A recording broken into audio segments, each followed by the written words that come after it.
Hello everyone, welcome back. तो आज हम रिटायरमेंट ऑफ पार्टनर का अगला सम सॉल्व करेंगे जो है आपका प्रैक्टिकल एग्जाम्पल 5। राइट, क्या है प्रैक्टिकल एग्जाम्पल 5? तो लेट्स रीड इट। राइट, समझते हैं, फॉर्मेट रेडी करते फिर सॉल्व करते। क्या कहा है? Shah, Lodha and Dhole were partners sharing profits and losses in the ratio of 4:3:3। तो अंडरलाइन दैट रेशो कि ये शाह, लोढ़ा एंड ढोले का प्रॉफिट शेयरिंग रेशो है। राइट, तो अभी तक किसी का रिटायरमेंट नहीं हुआ तो हम इसे कहेंगे कि रिटायरमेंट पहले का रेशो या किसी पार्टनर का रिटायर होने से पहले के रेशो को नथिंग बट हम सिंपली कहेंगे this is our old ratio. तो शाह, लोढ़ा एंड ढोले का प्रॉफिट शेयरिंग रेशियो इज 4:3:3। आगे, their balance sheet as on 31 March 2019, liability में क्रेडिटर्स, बिल्स पेबल एंड तीनों पार्टनर्स का कैपिटल है तो नॉर्मल लायबिलिटी है।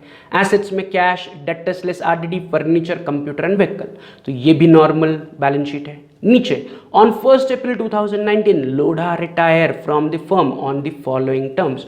Who retired? Lodha retire. Right, on the following terms. पहला term, goodwill is to be valued at an average profit of last 5 years which were as follows। तो वो कह रहे हैं कि गुडविल को आपको कैलकुलेट करना है on the basis of last 5 year का एवरेज प्रॉफिट, मतलब हमें गुडविल का वर्किंग नोट करना पड़ेगा। कब? देखते हैं सम सॉल्व करते वक्त। नीचे दूसरा, कंप्यूटर भी डेप्रिसिएटेड बाय 10%। सिंपल, कंप्यूटर को 10% से डेप्रिसिएट करो। Furniture to be revalued at 27,500। Furniture अगर आप बैलेंस शीट में देखोगे तो बैलेंस शीट में हमारे पास फर्नीचर है 25,000 का, तो उसे बढ़ाना है। राइट, फिर vehicle is appreciated by 20%। RDD was no longer necessary, तो आरडीडी को हटा दो। Debtors as it is outer column में लेके जाओ। राइट, सिक्स्थ एडजस्टमेंट मार्क करो, Shah and Dhole. Right, Lodha retire हो गया तो शाह एंड ढोले बिजनेस को आगे कंटिन्यू कर रहे हैं, तो Shah and Dhole will share the future profit and losses in the ratio of 2:1। So 2:1 is the new profit sharing ratio. 2:1 is what? New PSR की इन फ्यूचर जो शाह एंड ढोले है वो 2:1 में अपने बिजनेस का प्रॉफिट शेयर करेंगे, तो highlight it 2:1। And last adjustment, उस पर सब लोग 2 स्टार मार्क करो। It was decided that goodwill should not appear in the books of the new firm and actual amount to the Lodha be transfer to is loan account. तो इसमें दो चीज है। एक, वो कह रहे हैं कि जो गुडविल है, फर्स्ट एडजस्टमेंट में कहा है गुडविल को कैलकुलेट करो, यस और नो, कि फर्म का गुडविल वैल्यूएट करना है एट लास्ट 5 ईयर्स का एवरेज प्रॉफिट। तो फर्स्ट एडजस्टमेंट के हिसाब से जितना गुडविल आएगा वो हम तीनों पार्टनर्स के बीच में डिस्ट्रीब्यूट करेंगे, बट उसे एसेट्स में नहीं लिखना है क्योंकि लास्ट एडजस्टमेंट में कहा है कि the goodwill should not appear in the books of accounts, मतलब उसे आपको बैलेंस शीट में नहीं रिकॉर्ड करना है।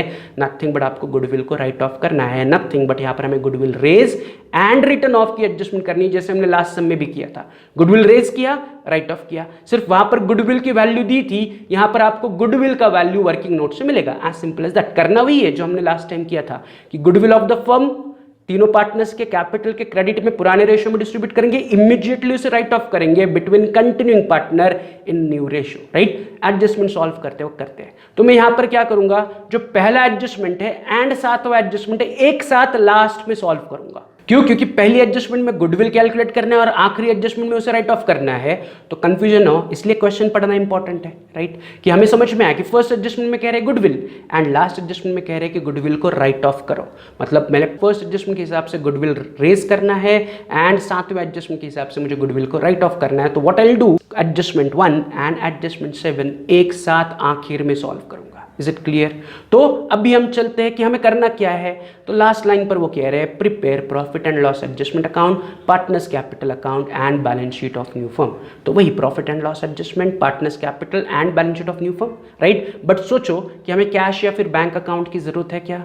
तो कहीं पर भी किसी भी एडजस्टमेंट में पैसे की एंट्री नहीं बताई है, ना पैसे आने की एंट्री कहीं पर है, ना पैसे देने की एंट्री कहीं पर है।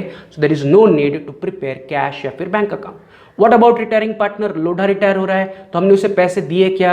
Answer is no. Last adjustment वो कह रहे हैं amount payable to Lodha is to be transfer to his loan account. तो सारा का सारा पैसा लोढ़ा का उसके लोन अकाउंट में ट्रांसफर करना है, मतलब अगेन हम उससे भी पैसा नहीं दे रहे, इसलिए मैं कैश या फिर बैंक अकाउंट हमारे फॉर्मेट में नहीं बनाऊंगा।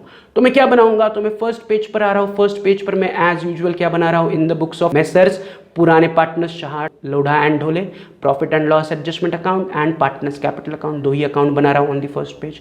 फिर सेकंड पेज पे मैं आ रहा हूँ। सेकंड पेज पर मैं बैलेंस शीट बना रहा हूँ in the books of messrs Shah and Dhole, continuing partner का नाम ब्रैकेट में new firm and balance sheet as on 1 April 2019, वो डेट जिस दिन लोढ़ा रिटायर हो रहा है, राइट। एंड नीचे हमारे पास जगह है, बाद में हम गुडविल का वर्किंग नोट यहां पर करेंगे। Is it clear? तो अब हम सम सॉल्व करेंगे। नॉर्मली वही 4 steps we have to follow. Step 1, पुराने पार्टनर्स का कैपिटल या पुराने बैलेंस शीट से तीनों पार्टनर्स का कैपिटल उठाओ, राइट, उसे पार्टनर्स कैपिटल के क्रेडिट में लिखो। By balance brought down 45,000, 35,000, 27,000। Simple. Step 1 partners capital balance से मैंने शुरू किया।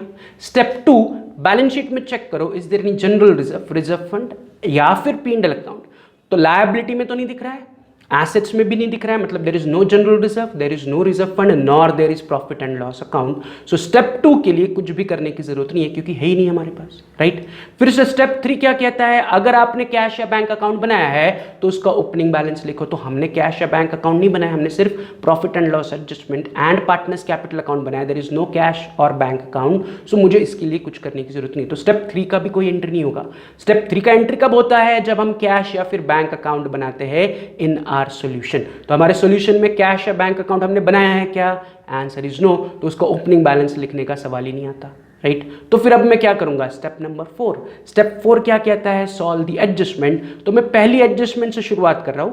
Goodwill is valued at an average profit and loss of the last 5 years which were as follows. तो उन्होंने आपको 5 साल के प्रॉफिट दिए 2015 से लेकर 2019 तक। बट अभी क्वेश्चन पढ़ते वक्त मैंने कहा था कि पहली एडजस्टमेंट को मैं पेंडिंग रख रहा हूं, मैं उसे सॉल्व करूंगा विथ 7वीं एडजस्टमेंट। तो मैं पहली एडजस्टमेंट को अभी के लिए इग्नोर कर रहा हूं, बाद में 7वें एडजस्टमेंट के साथ हम उसे कंसिडर करेंगे, राइट। तो 7वें एडजस्टमेंट के वक्त आपको याद रखना है कि हमें पहली एडजस्टमेंट के हिसाब से गुडविल कैलकुलेट करना है।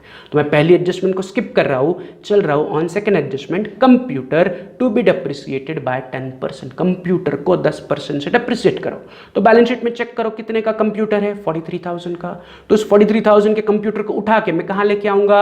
नए बैलेंस शीट में। तो नए बैलेंस शीट के एसेट्स में लिख रहा हूं कंप्यूटर, इनर कॉलम में 43,000, immediately minus depreciation 10%। So minus depreciation 10% यानी कि 4,300। So 43,000 minus 4,300, computer to outer column is 38,700। तो कंप्यूटर को मैंने क्या किया? 10% से डेप्रिसिएट किया, तो मेरी वैल्यू इस प्रकार दिख रही है। अब इसका मुझे सेकंड इफेक्ट देना पड़ेगा। कंप्यूटर डेप्रिसिएट हो रहा है, मतलब इट इज माय लॉस। तो उस लॉस को मैं लिखूंगा P&L के डेबिट में to computer 4,300। Is it clear? तो दूसरा एडजस्टमेंट सिंपल था कि कंप्यूटर को डेप्रिसिएट करो। कंप्यूटर को डेप्रिसिएट किया, नए बैलेंस शीट में उसकी डेप्रिसिएटेड वैल्यू बाहर आई। एंड उसका सेकंड इफेक्ट मैंने कहां दिया? P&L के डेबिट में दिया, क्योंकि कंप्यूटर डेप्रिसिएट हो रहा है। कंप्यूटर इज माय एसेट, तो एसेट डेप्रिसिएट होना इज मेरे लिए लॉस, राइट। तो दूसरा एडजस्टमेंट हो गया। चलते हैं तीसरे एडजस्टमेंट पर। वो कह रहे हैं furniture to be revalued at 27,500। Furniture को मुझे 27,500 से रीवैल्यू करना है। तो फर्नीचर कहां पर है? देखो बैलेंस शीट में फर्नीचर है 25,000 का, तो पुराना फर्नीचर है 25,000 का। अब वो कह रहे हैं फर्नीचर को 27,500 पे लेके आओ। नथिंग बट मुझे फर्नीचर को एप्रिसिएट करना है by 2,500। Furniture is appreciated by 2,500। कैसे आया 2,500? 27,500 नई वैल्यू माइनस 25,000 पुरानी वैल्यू, डिफरेंस 2,500 से मेरा फर्नीचर इंक्रीज हो रहा है। तो सिंपल सॉल्व करते हैं। पहले मैं क्या करूंगा? पुराना फर्नीचर उठाऊंगा, नया बैलेंस शीट में लिखूंगा फर्नीचर 25,000 इनर कॉलम।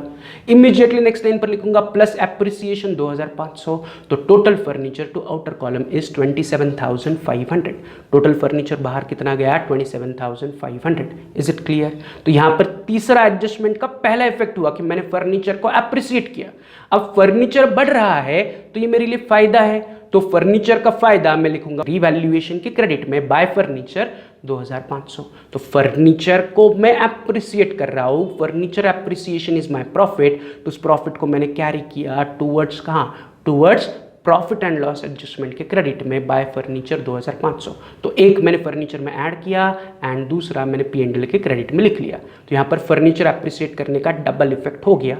तीसरा एडजस्टमेंट कंप्लीट हुआ। चलते हैं ऑन चौथे एडजस्टमेंट में। क्या कह रहे हैं? Vehicle appreciated by 20%। Simple, vehicle को 20% से बढ़ाओ। तो वेयर इज माय व्हीकल? पुराने बैलेंस शीट में देखो 45,000 का व्हीकल है, तो उस 45,000 के व्हीकल को उठाओ, नए बैलेंस शीट में लेके आओ, vehicle 45,000, right. Immediately next line पर मैं क्या लिखूंगा? Plus appreciation 20%। तो 45,000 का 20% is 9,000। 45 plus 9 total vehicle outer column में बचेगा 54,000। व्हीकल को बढ़ाया 45 plus 9 54,000 is my vehicle. Vehicle बढ़ा, एसेट बढ़ा, तो ये मेरे लिए फायदा है, तो इसका सेकंड इफेक्ट मैं उठाऊंगा एंड कहाँ लिखूंगा, on the profit and loss account के क्रेडिट में by vehicle 9000, profit and loss adjustment के क्रेडिट में by vehicle 9000। Is it clear? तो व्हीकल एप्रिसिएशन का डबल इफेक्ट, व्हीकल में ऐड किया एंड प्रॉफिट मैंने रिवैल्यूएशन यानी कि P&L एडजस्टमेंट के क्रेडिट में लिख लिया। तो चौथी एडजस्टमेंट भी हो गई, सिंपल ये सारी एडजस्टमेंट। पहली एडजस्टमेंट हमने स्किप की, second third fourth easy adjustment थी, वो लास्ट चैप्टर से करते आ रहे हैं।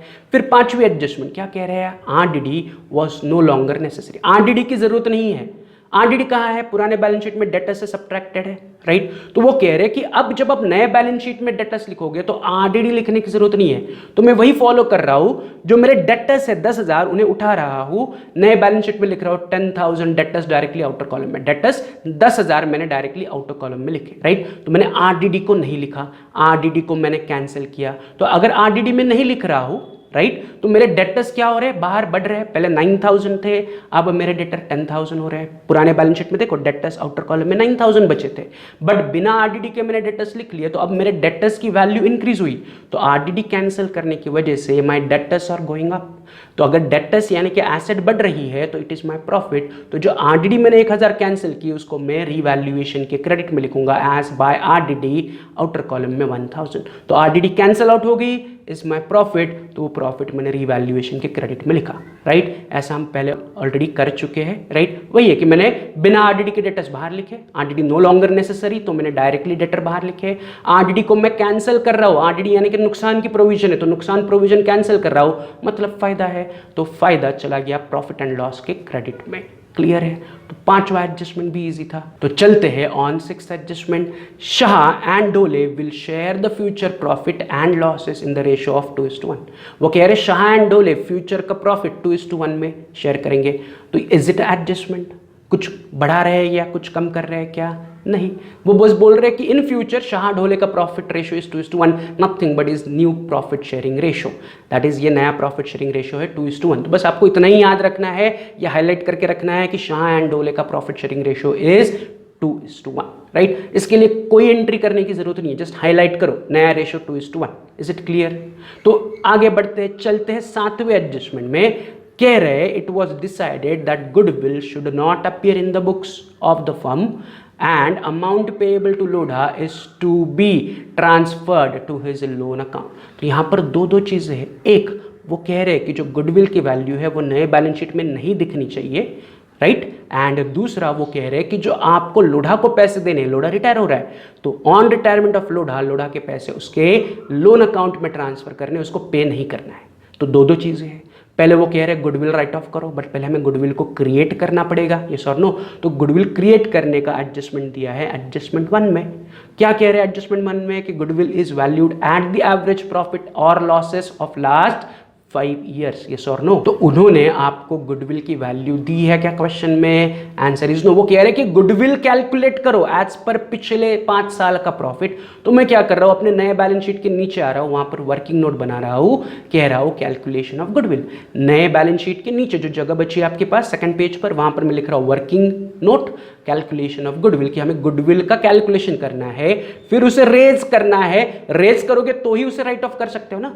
एडजस्टमेंट 1 के हिसाब से हमें गुडविल को रेज करना है, राइट। कितना? तो वो वर्किंग नोट से मिलेगा, एंड उसी गुडविल को एडजस्टमेंट 7 के हिसाब से हमें राइट ऑफ करना है। तो एक एक करके सॉल्व करते हैं। पहले वर्किंग नोट में गुडविल कैलकुलेट करते हैं। तो गुडविल कैसे निकलेगा? तो उन्होंने कहा है कि goodwill is equal to average profit of 5 years।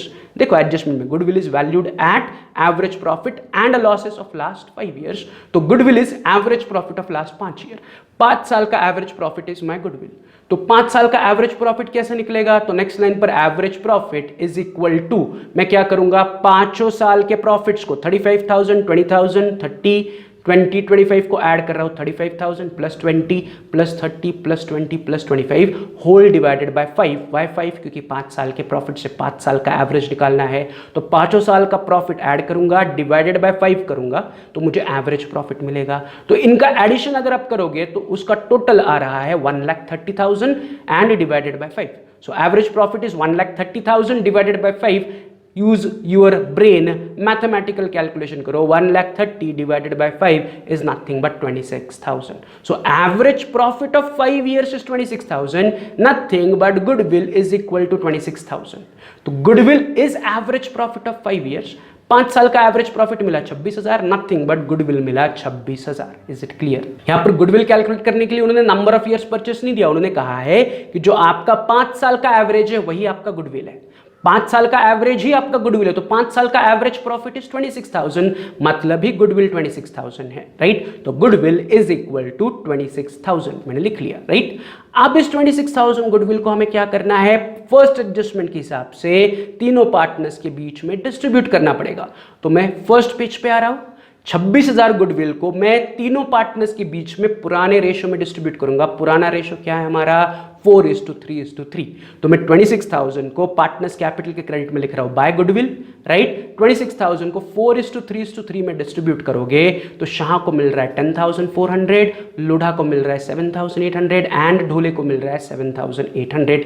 26,000 इन 4:3:3, यानी कि मैंने 26,000 को क्या किया? पुराने पार्टनर्स को पुराने रेशो में डिस्ट्रीब्यूट किया. As per first adjustment goodwill को मैंने वैल्यूएट किया. मुझे गुडविल का आंसर मिला 26,000, जिसके लिए हमने वर्किंग नोट किया. एंड इस 26,000 को मैं तीनों पार्टनर्स को क्रेडिट कर रहा हूं. इसे कहेंगे हम गुडविल रेस किया. क्या किया मैंने? गुडविल रेस किया. अब इसका नॉर्मली सेकंड इफेक्ट हमें देना पड़ता है एसेट्स में, बट एसेट्स में नहीं देना है क्योंकि आपको एडजस्टमेंट 7 में कहा है कि it was decided that goodwill should not appear in the books of the firm. Nothing but आपको गुडविल को राइट ऑफ करना है. कैसे? तो मैंने लास्ट एग्जांपल में भी कहा था कि goodwill should be written off between continuing partner in new ratio. What is new ratio? Already हमें इससे पहले वाले एडजस्टमेंट में कहा था न्यू रेशो 2:1. तो मैं 26,000 को पार्टनर्स कैपिटल में राइट ऑफ करूंगा, बट किसके बीच में? कंटिन्यूइंग पार्टनर, यानी कि शाह एंड ढोले के बीच में. लोढ़ा तो गया. राइट? तो Shah and Dhole are my continuing partner. तो शाह एंड ढोले के बीच में मैं 26,000 गुडविल को 2:1 में डिस्ट्रीब्यूट करूंगा. राइट? कौन सी तरफ? गुडविल रेज अगर क्रेडिट में है तो right of will be on the debit. Goodwill should not appear का मतलब है गुडविल को राइट ऑफ करना है. ये क्लियर है? गुडविल बैलेंस शीट में नहीं दिखना चाहिए, गुडविल बुक्स ऑफ अकाउंट्स में नहीं दिखना चाहिए. इसका सिंपल मतलब है गुडविल को राइट ऑफ करो. तो वही मैं कर रहा हूं. जो 26,000 गुडविल मैंने ऑलरेडी तीनों को क्रेडिट किया है, उसी 26,000 गुडविल को मैं दोनों पार्टनर्स को, जो कंटिन्यूइंग पार्टनर है शाह एंड ढोले के बीच में राइट ऑफ करूंगा. तो मैं पार्टनर्स कैपिटल के डेबिट में लिख रहा हूं 2 गुडविल. राइट? 17,333 मैंने दिया शाह को, राउंड फिगर दिया, एंड ढोले को 8,667. राइट? पॉइंट में आ रहा था तो मैंने दोनों को राउंड अप करके दिया नियरेस्ट टू पी. 17,333.33 था तो मैंने 17,333 दिया. एंड 8,666.66 था तो मैंने ढोले को 8,667 दिया. 26,000 को 2:1 में मैंने शाह एंड ढोले के बीच में डिस्ट्रीब्यूट किया.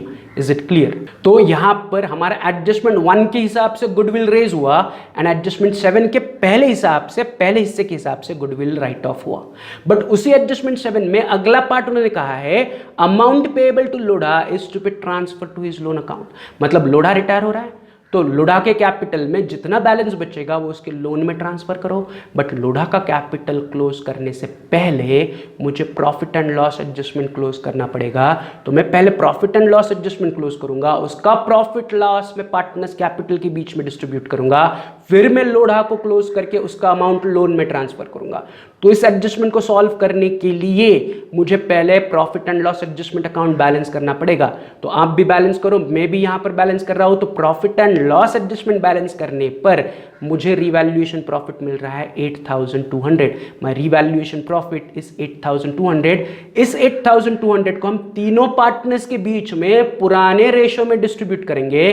तो 8,200 पुराना रेशो था 4:3:3. तो मुझे डिस्ट्रीब्यूशन दिखेगा बिटवीन शाह, लोढ़ा एंड ढोले. शाह को मिलेगा 3,280, लोढ़ा को मिलेगा 2,460 एंड ढोले को भी मिलेगा 2,460. 8,200 इज माय रिवैल्यूएशन प्रॉफिट जो मैंने शाह, लोढ़ा एंड ढोले के बीच में 4:3:3 में डिस्ट्रीब्यूट कर दिया. राइट? इमीडिएटली इस प्रॉफिट डिस्ट्रीब्यूशन का मुझे सेकंड इफेक्ट देना पड़ेगा. मैं रिवैल्यूएशन प्रॉफिट को उठाऊंगा, पार्टनर्स कैपिटल के क्रेडिट में लिखूंगा by revaluation profit, same amount 3,280, 2,460, 2,460 in their respective column. Is it clear? तो मैंने रीवैल्यूएशन अकाउंट क्लोज किया, प्रॉफिट उठाया, तीनों के बीच में डिस्ट्रीब्यूट किया एंड पार्टनर्स कैपिटल को क्रेडिट कर दिया। अब हमें करना क्या है, एज पर एडजस्टमेंट 7 हमें जो लोढ़ा रिटायरिंग पार्टनर है उसकी अमाउंट को लोन में ट्रांसफर करना है। तो मैं इमीडिएटली क्या कर रहा हूं, लोढ़ा के कैपिटल को क्लोज करूंगा या बैलेंस करूंगा। तो लोढ़ा को बैलेंस करने के लिए फिर से लोढ़ा के क्रेडिट की आइटम्स की टोटल आ रही है 45,260, राइट? तीन ही आइटम्स है, टोटल आ रही है 45,260। डेबिट में एक भी आइटम नहीं है तो डेबिट की टोटल इज 0। तो what is the difference, 45,260 minus 0 is 45,260। But उसे लिखने से पहले मैं क्या करूंगा, बड़ी अमाउंट 45,260 दोनों तरफ लिखूंगा। तो मैं टोटल कॉलम में 45,260 दोनों तरफ लिख रहा हूं। Now I am calculating a difference, 45,260 minus 0, difference is 45,260, जो मैं डेबिट में लिखूंगा, स्टार यानी कि बैलेंसिंग फिगर। तो लोढ़ा के कैपिटल में 45,260 का डिफरेंस आ रहा है, जो एडजस्टमेंट 7 के हिसाब से हमें कहां ट्रांसफर करना है, लोढ़ा लोन अकाउंट में। तो मैं 45,260 के सामने लिख रहा हूं टू लोढ़ाज लोन अकाउंट। क्या लिख रहा हूं, टू लोढ़ाज लोन अकाउंट की ऑन रिटायरमेंट लोढ़ा को 45,260 बिजनेस से वापस मिलना चाहिए, राइट? बट बिजनेस के पास उतना पैसा नहीं है तो वो हम उसके लोन में ट्रांसफर कर रहे हैं। एंड अब इसका सेकंड इफेक्ट, मैं लोढ़ा लोन अकाउंट उठाऊंगा, नए बैलेंस शीट के लायबिलिटी में लिखूंगा लोढ़ा लोन 45,260। तो Lodha loan nothing but Lodha capital का बैलेंसिंग फिगर हमने लिखा to Lodha's loan account, and उसे उठा के मैंने नए बैलेंस शीट में लिखा Lodha's loan account 45,260। Is it clear? तो लोढ़ा लोन की जितनी भी अमाउंट है वो क्या है, नए बैलेंस शीट में एज अ लायबिलिटी दिखेगा, क्योंकि इन आने वाले दिनों में आपको लोढ़ा को इतने पैसे लौटाने, वो रिटायर होकर बिजनेस से जा रहा है तो उसका पैसा जो बिजनेस में है वो हमें इन फ्यूचर उसे लौटाना है, इसलिए हम उसे लायबिलिटी में लिख रहे हैं, it is our liability, right? तो यहां पर एडजस्टमेंट 7 के हिसाब से हमारा लोढ़ा का लोन मिला जो हमने लायबिलिटी में लिख लिया, राइट? तो यहां पर हमारी एडजस्टमेंट 7 कंप्लीट हुई and we are done with all the adjustment, right? तो क्या हुआ, यहां पर हमारा एडजस्टमेंट 7 यानी कि सारे एडजस्टमेंट कंप्लीट हुए, राइट? अब मैं क्या करूंगा, लोढ़ा लोन अकाउंट मिल गया, अब मैं बचे हुए पार्टनर्स कैपिटल को क्लोज करूंगा, राइट? बचे हुए पार्टनर्स को बैलेंस करूंगा। तो मैं क्या कर रहा हूं, शाह एंड ढोले को, जो रिमेनिंग पार्टनर्स है, कंटिन्यूइंग पार्टनर, उन्हें बैलेंस कर रहा हूं। तो नॉर्मल दोनों का क्रेडिट माइनस दोनों का डेबिट, मुझे बैलेंसिंग फिगर मिल रहा है शाह का 41,347 एंड ढोले का 28,593, राइट? अब इन बैलेंसिंग फिगर को यानी कि दोनों के कैपिटल की अमाउंट को मैं उठा रहा हूं एंड लायबिलिटी में लिख रहा हूं as partners capital Shah 41,347 and Dhole 28,593। तो शाह का कैपिटल बैलेंस मिला, ढोले का कैपिटल बैलेंस मिला, जो मैंने पार्टनर्स कैपिटल से उठाया, नए बैलेंस शीट के लायबिलिटीज में लिख लिया, राइट? तो यहां पर हमारे दोनों लेजर अकाउंट क्लोज हो गए या दोनों लेजर अकाउंट बैलेंस हो गए, profit and loss adjustment balance हो गया, पार्टनर्स कैपिटल तीनों पार्टनर्स बैलेंस हो गए, लोढ़ा का अमाउंट हमने लोढ़ा लोन करके लायबिलिटी में लिखा, बचे हुए दोनों पार्टनर्स का यानी कि कंटिन्यूइंग पार्टनर का बचा हुआ कैपिटल हमने एज अ लायबिलिटी नए बैलेंस शीट में लिख लिया, राइट? तो यहां पर हमारे लेजर्स कंप्लीट हुए। तो अब सिर्फ बचता है बैलेंस शीट को टैली करना, right? But balance sheet tally करने के लिए मैं क्या करूंगा, बैलेंस शीट, नए बैलेंस शीट को पुराने बैलेंस शीट के साथ कंपेयर करूंगा, starting with the liability side. तो पुराने बैलेंस शीट में लायबिलिटी में था सन्ड्री क्रेडिटर्स, नए बैलेंस शीट में मुझे सन्ड्री क्रेडिटर्स नहीं दिख रहा है, ना ही सन्ड्री क्रेडिटर्स को हमने कहीं पर हाथ लगाया, तो सन्ड्री क्रेडिटर इज अनटच, तो मैं उसको उठा रहा हूं, लायबिलिटी में लिख रहा हूं सन्ड्री क्रेडिटर्स 20,000, राइट? तो सन्ड्री क्रेडिटर मैंने लिखा। सेम वे बिल्स पेएबल भी अनटच्ड है, ना ही एडजस्टमेंट में हमने लिखा है, ना ही बैलेंस शीट में मुझे दिख रहा है, तो मैं बिल्स पेएबल को भी उठा रहा हूं एंड लिख रहा हूं 4,000। फिर उनके पास था तीनों पार्टनर्स का कैपिटल, जो ऑलरेडी हम स्टेप 1 में लिख चुके हैं, तो फिर से लिखने की जरूरत नहीं है, राइट? तो लायबिलिटी में बस ये तीन आइटम्स थे। चलते हैं on the asset side. Assets में पहला आइटम है उनके पास कैश। तो कैश मुझे नए बैलेंस शीट में कहीं नहीं दिख रहा है, ना ही कैश को मैंने इससे पहले हाथ लगाया है, तो cash is my untouched item. तो कैश को मैं उठाऊंगा एंड एसेट्स में लिखूंगा cash 9,000, cash 9,000। Is it clear? Untouched है, उठाया, लिख लिया, राइट? क्योंकि यहां पर हमने कैश अकाउंट नहीं बनाया था, इसलिए कैश अनटच्ड है, राइट? कैश के बाद अगला आइटम था sundry debtors, but sundry debtors मुझे नए बैलेंस शीट में दिख रहा है विदाउट RDD, यस और नो, डेटर 10,000 बाहर है तो डेटर नए बैलेंस शीट में आ गया तो उसे हाथ लगाने की ज़रूरत नहीं है। फिर मेरे पास फर्नीचर है, मुझे नए बैलेंस शीट में फर्नीचर भी दिख रहा है तो अगेन उसे हाथ लगाने की ज़रूरत नहीं है। कंप्यूटर, नए बैलेंस शीट में भी मुझे कंप्यूटर दिख रहा है तो फिर से हाथ लगाने की ज़रूरत नहीं है। एंड लास्ट उनके पास है व्हीकल, वो भी मैंने नए बैलेंस शीट में लिखा है एप्रिसिएट करके, तो फिर से मुझे उसे लिखने की ज़रूरत नहीं है। Is it clear? तो we are done with the comparison, right. अब क्या होना चाहिए, मेरी balance sheet should get tally. तो अगर मैं लायबिलिटी का टोटल एंड एसेट्स का टोटल करता हूं तो मुझे मिल रहा है 1,39,200 on the liability side and 1,39,200 on the asset side. So my balance sheet is getting tallied for 1,39,200. Is it clear? तो यहाँ पर हमारा प्रैक्टिकल एग्जाम्पल 5 भी टैली हुआ, राइट। इसमें ज़्यादा कुछ डिफिकल्ट नहीं था, रेज एंड रिटर्न ऑफ था, सिर्फ ये वर्किंग नोट हमारे लिए गुडविल की नहीं थी मतलब इसे कैलकुलेट करना भी आता है, बट इसकी वैल्यू को हमने रेज किया एंड रिटर्न ऑफ किया।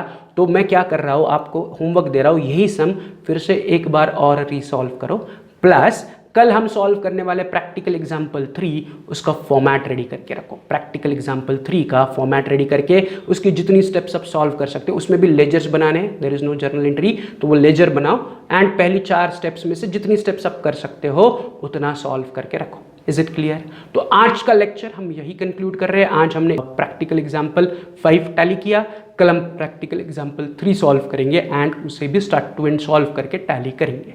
Is it clear? चलो तो फिर आज के लिए इतना ही, मिलते हैं कल। Have a good day, see you tomorrow, bye.